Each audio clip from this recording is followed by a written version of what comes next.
Et de l'exécution. Ensuite, c'est de la patience. C'est sûr que c'est dur et tout. Ouais. Mais, quitte le tu réalises dès qu'une satisfaction, tu vas te dire, ça valait le coup. Ça valait vraiment le coup parce que je travaille sur les projets qui m'inspirent. Et encore, tu dis, ah, mon rêve, c'est de travailler sur des Marvel. Le jour où tu vas travailler sur un film Marvel, tu vas dire, ok, donc il me faut un nouveau rêve, tu vois. Il me faut un rêve plus gros. Et sincèrement, entre nous, Samer, on n'est pas loin. Ah oui. On est loin sans être loin. Je crois qu'il y a une barrière. Mais quand on sort avec la barrière, on n'est pas loin. J'ai vu des gens, et j'en vois encore, qui ont un talent incroyable, que ce soit ici ou ailleurs, ils ont vraiment un talent incroyable.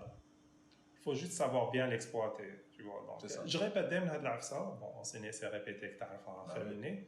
Mais vraiment s'organiser, prendre ça vraiment d'une manière professionnelle, même si on fait de l'art. Et à partir de là, tout va décoller. Exact. Donc, pour tous ceux qui veulent atteindre ce type de rêve, si vous avez des questions, si vous voulez être orienté, n'hésitez pas à nous contacter tous les deux. On est sur Instagram, on est sur Twitter, sur Facebook, sur Dunia Gaïtek en fait. Partout. Voilà.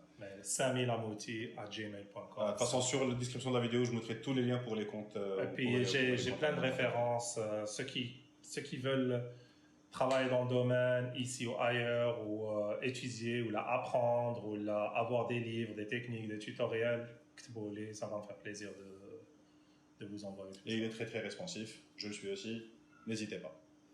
Alors, je veux qu'on finisse sur deux choses. Première chose, là tu es en train de travailler sur un projet particulier qui te tient à cœur. Oui, maintenant je travaille sur un projet qui n'est ni un film, c'est un événement. C'est un événement sur la culture de la Chine.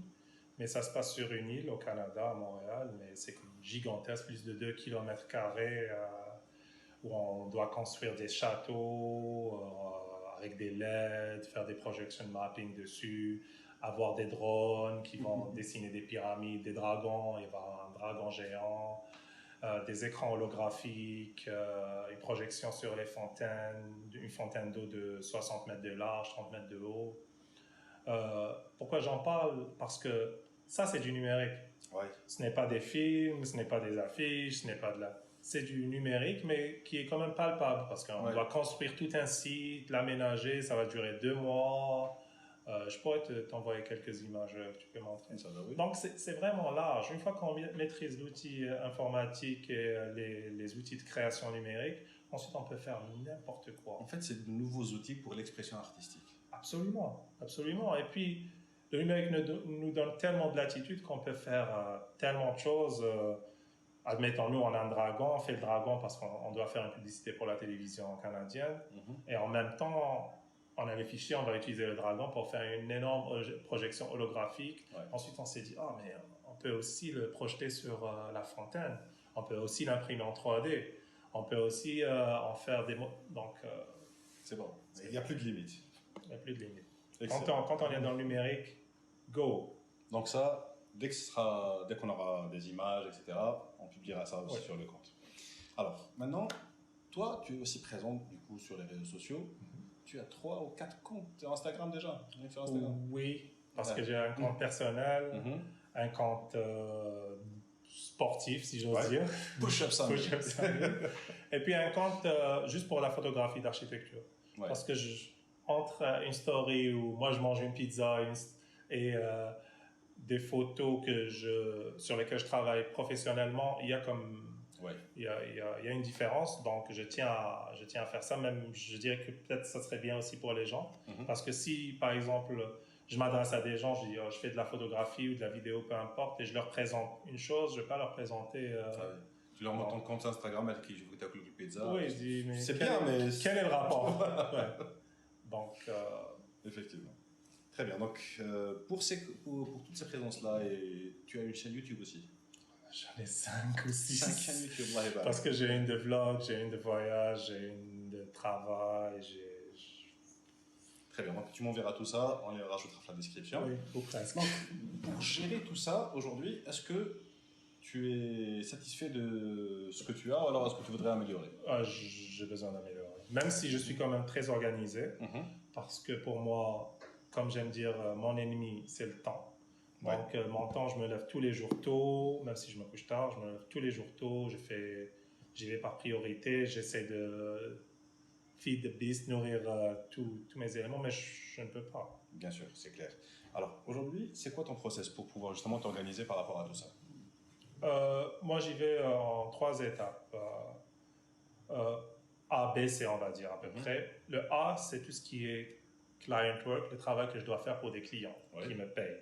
Donc, c'est la première importance. Deuxième chose, c'est personal work, des choses, des projets personnels, mais où je me suis déjà mis un deadline. Par exemple, je dois finir telle chose avant septembre. Et la troisième chose, c'est le side project. Ça, c'est les choses qui ne sont pas importantes, alors je laisse toujours les choses moins importantes pour la fin. Je ne fais jamais l'erreur de dire « Ah, je vais liquider tous les petits trucs, ensuite je vais pouvoir me concentrer sur le gros. » Non. Ma journée, c'est je commence le matin, je vais aller faire du sport, ensuite je fais mes trucs personnels chez moi, ensuite c'est travail, client work, toute la journée ou la moitié de la journée. Ensuite viendra mon personal work. Et à la fin, si j'ai du temps libre, vraiment, je vais faire les trucs moins importants. Très bien. Alors, pour cette partie, c'est quelque chose qu'on avait déjà communiqué en fait sur la chaîne. Je vais t'envoyer un fichier Excel. Okay. Donc, on avait fait ça avec Ruslan la dernière fois. Je vais vous mettre la vidéo par là pour la voir. Et vous pourrez justement utiliser ce fichier. C'est très très simple. C'est un fichier très basique. Okay. Il y a un calendrier, donc, pour avoir une vue globale. Et ensuite, à partir du calendrier, tu auras une deuxième page qui est le repository content, content repository plutôt, donc où tu vas mettre tous les types de contenus sur lesquels tu voudras communiquer. Tu vas utiliser ça pour ta communication, pas pour ton travail. D'accord. Donc pour organiser ce que tu veux filmer, photographier ou tout le contenu que tu veux créer. Oui. Et après ça, tu auras une page par réseau que tu vas utiliser. Donc, basiquement, aujourd'hui, l'avantage que tu as, c'est que tu sais sur quoi tu veux travailler, tu sais sur quoi tu veux communiquer. Oui. Donc, tu vas juste mettre ça en place, premier, deuxième, troisième, quatrième, etc. Tout ce que tu as déjà, les main projects et les side projects. Oui. Ensuite, ça te donnera de l'inspiration pour les autres trucs à venir. Déjà, tu auras un bon pipeline rempli de contenu à faire. Tu as au début, donc, subject, title, description. Ensuite, un lien si tu as déjà écrit quelque chose sur un blog ou tu as déjà fait une vidéo, etc. La photo que tu vas utiliser ou le visuel que tu vas utiliser pour ça, que tu vas alimenter au fur et à mesure que tu vas les créer. D'accord. Ensuite, un expiry date. Est-ce que c'est un contenu qui va expirer ou est-ce que c'est un contenu que tu peux réutiliser? D'accord. Une fois que tu as tout ça, donc on revient au premier calendrier que tu as une clé sur le côté avec type de contenu. Donc ça, c'est, on va dire, push-up Sami, art, vlog, donc conseils, etc. Donc tous les types de contenu que tu vas écrire, sur blog post, si tu fais des blog posts, etc.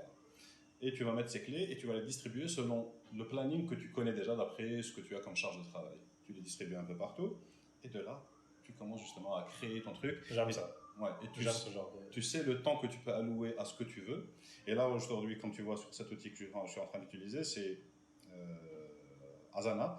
Donc, tu peux utiliser la même chose sur ça. Donc, tu fais une task list, donc Project 1, Project 2, tu as des deadlines, tu as des commentaires, tu peux rajouter des fichiers attachés. Ouais. Et ça te permet d'avancer de manière super tranquille. C'est-à-dire que tu n'auras plus il y a moyen de mettre ça en équipe aussi. Bien sûr, c'est super partagé. Regarde, là, ça, c'est assigné. Asana, je ne connaissais pas. C'est assigné à moi, je peux assigner ce truc. Je peux pas. Non, je vais aller sur un autre truc. Tac. Voilà, ici. Donc, assigné. Et je choisis à qui je vais assigner. Voilà, et c'est très bien. Tac. Okay. Il n'y a personne en Très bien. Ça me rappelle un logiciel qu'on utilise dans les studios d'animation 3D ou d'effets spéciaux qui s'appelle Shotgun. C'est un peu la même chose. Tu as des shots, c'est-à-dire des scènes, où par exemple on te donne cette scène-là, on va dire la A936.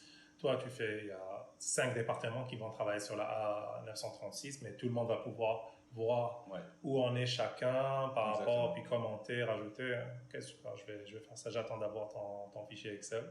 Je vais pouvoir le partager tout à l'heure. Ah, bien sûr. Je ne l'ai même pas inventé ce truc. Hein. C'est HubSpot. Ok.